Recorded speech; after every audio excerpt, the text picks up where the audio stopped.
Okay.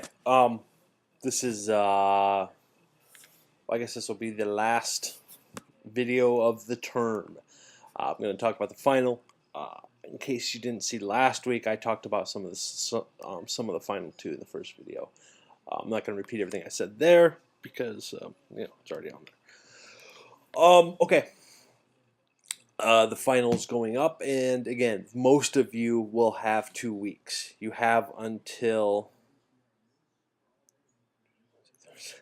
the 2nd of May at midnight to complete this and upload it to Dropbox. For you graduating seniors, you only have till the 29th at midnight. So you sort of have like um, the normal time.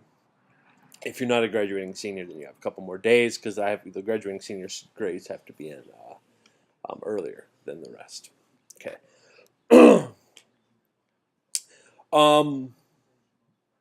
So anyway, I'm just going to read the two questions and sort of talk about how these two, how to think about maybe these two. Question 1. In the future, it is entirely possible that World War I and World War II will be thought of as one conflict, separated by a 20-year armistice, rather than two distinct wars.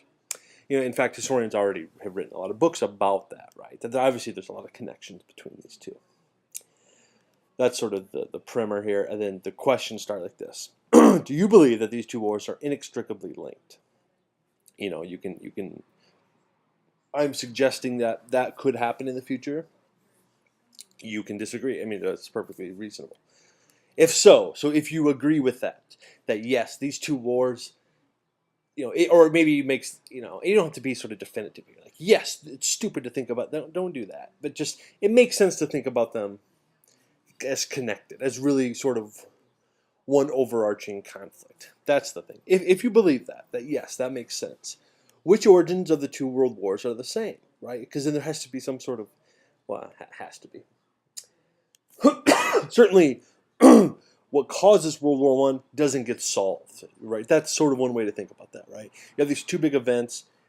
If they're really, really connected, well, what caused the first one in time, and how do those causes of World War One? How are they not solved by the conflict or by other things, right? So what's sort of similar? That's the first thing. What problems led to World War One? What problems that led to World War One were not solved or were exacerbated by the war? So that sort of is connected to that first part, right? So if you agree that they're connected, what are the origins of World War One? What are the origins that are the same? And you sort of answer those two questions, and then so that's sort of part of it. And then what doesn't get solved by the war, and that's actually sort of connected to that origins, right? Some of the origins of World War One, in some ways, probably are solved. You can make that case. You can make that case. So don't, in this question, if you agree with this, do not just give me the origins of World War One. Pick out, this helped cause World War One, and it doesn't go away. Okay, because here's the problem. Probably the most important reason for World War One, or the most important origin. I shouldn't say most important. The most obvious one is the Balkans, right? The nationalistic groups who, like, the Serbians, for example, right? Who didn't want to be basically the Austro-Hungarian Empire. Well, that goes away after World War One, right? So don't just give me the origins of World War One because that goes away, so you can't really make that claim, right? Okay. So what caused World War One and isn't solved by the war, isn't solved after the war, and in fact is sort of exacerbated. Okay. If you think that's sort of that's if you say yes, I think those two are connected. What origins of World War One are not solved by the war, and so help lead to World War Two, and then again, there's that second part. What's exacerbated? So what was maybe a minor issue, but maybe becomes a bigger issue, sort of snowballs into a bigger issue for World War Two. If you think that the two wars should still be separated, which is sort of, so that first answer, are they linked or not? What I've already talked about is if you sort of say yes. If you think that they should be still kept very much separate, that's absolutely fine. Then how are the causes different? And again, don't just list all the causes of World War I and then the causes of World War II and say, see, they're different. Pick out 2 or 3 of the best. Remember, you have a 500 word limit here. And then the last part of that is, again, for the people who say, nope, they're still separated, why didn't the Treaty of Versailles avoid World War II, right?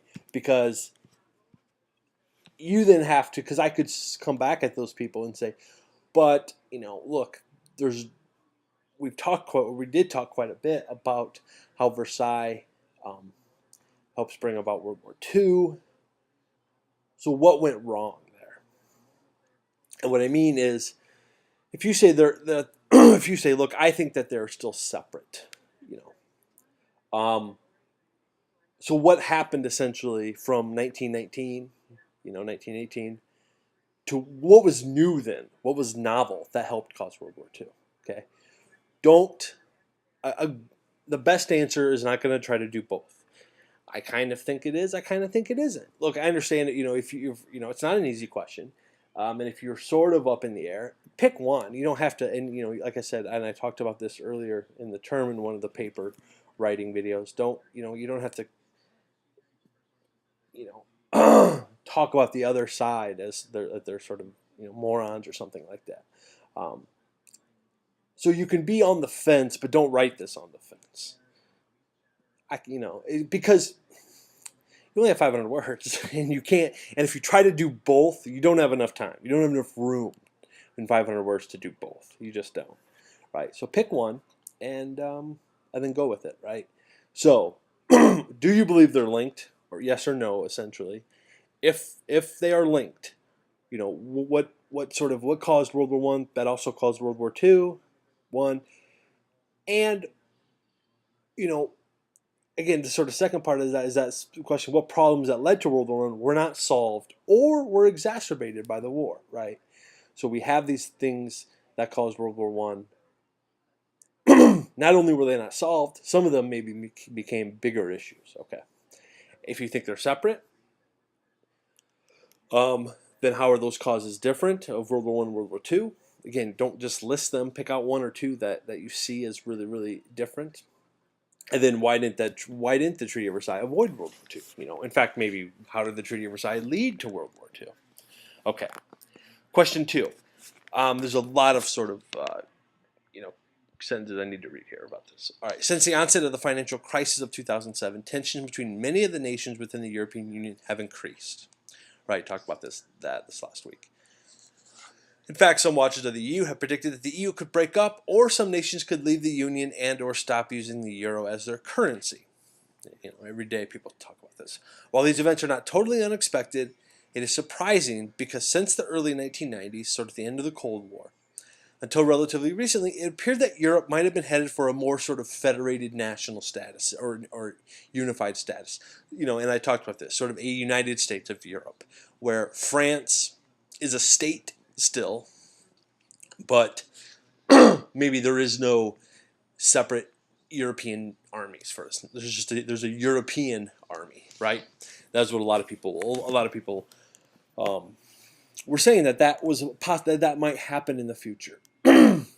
People aren't saying that right now. So here's the question: do you think the current tensions among nations in the European Union are mostly the product of the current economic crisis, or are they long-standing issues that simmered below the surface and the crisis brought them to the surface?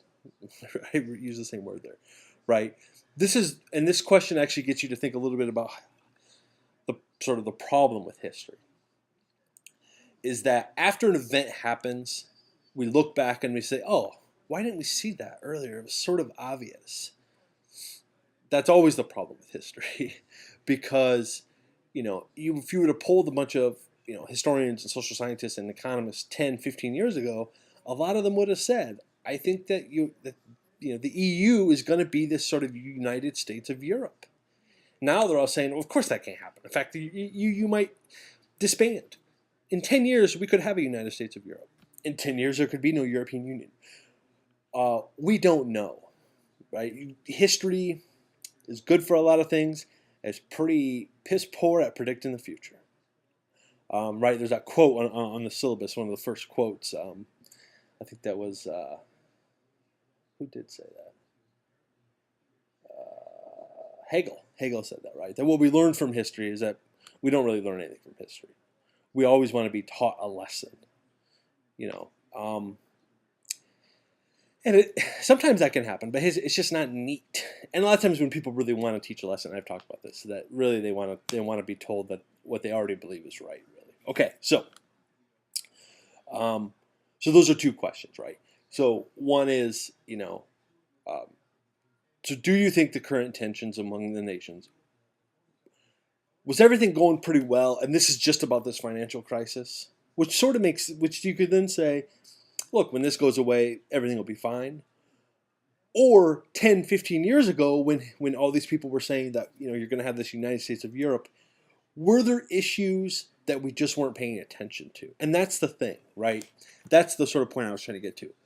When more and more countries were joining the EU, when more and more countries were going on the Eurozone, there were still some of these tensions still existed, but we just didn't pay attention to them. Not because, because there was a bias or something like that. Sometimes that happens. That's sort of simplistic. Because we sort of see, we always learn some things new, but we see what we already know, and we ignore the rest. You sort of have to do that in life. So these tensions were there, but they were just sort of maybe willfully ignored by some people, but really it just didn't make sense to talk about them a lot, because what we saw was the EU getting bigger. What we saw was Europe becoming more connected. That's what we saw. This, the economic crisis hits, and suddenly people are saying, whoa, what happened? Well, now, again, the same people saying that we're going to have the United States of Europe 10 years ago are now saying, well, the EU is going to collapse. Well, what's changed, right? Some things have changed, but those tensions were already there. Vice versa, the sort of connectedness, and a lot of European citizens, when you ask them, will say, we need to have this United States of Europe still, right? So we always sort of, we ignore a lot of data, maybe because we just want to, because we're trying to make a political point, maybe because we need to sort of, the world needs to be a somewhat simple place for us to understand. We ignore a lot of data, and we sort of jump to sort of conclusions, right? So which do you think? And again, don't do both. Don't say, well, there were these tensions, but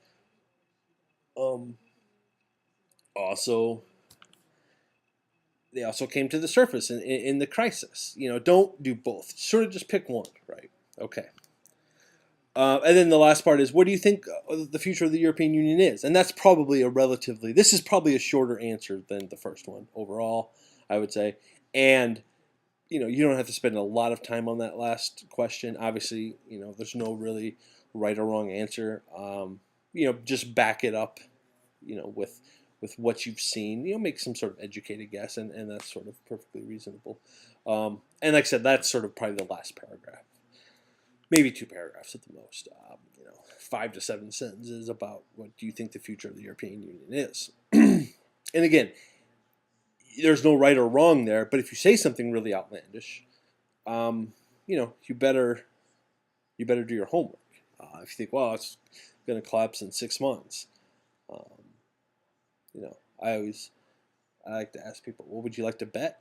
Basically, would you wager money on that? Right? People just think they can say, and you can say whatever you want, and there's no sort of repercussions. And I always like to say, well, then put some money on it, and then you sort of see what people really believe or they don't. So anyway, so to repeat that question, do you think the current tensions among nations in the European Union are mostly the product of the current economic crisis, or are they long-standing issues that simmered below the surface, and the crisis just sort of brought them up? That's sort of the question. What do you think the future of the European Union is? When you're answering this question, go think about the origins of the EU. Think about World War II, right? Nationalism, all those sorts of things are going to play a factor in this question. All right. If you have any questions, email me, and good luck.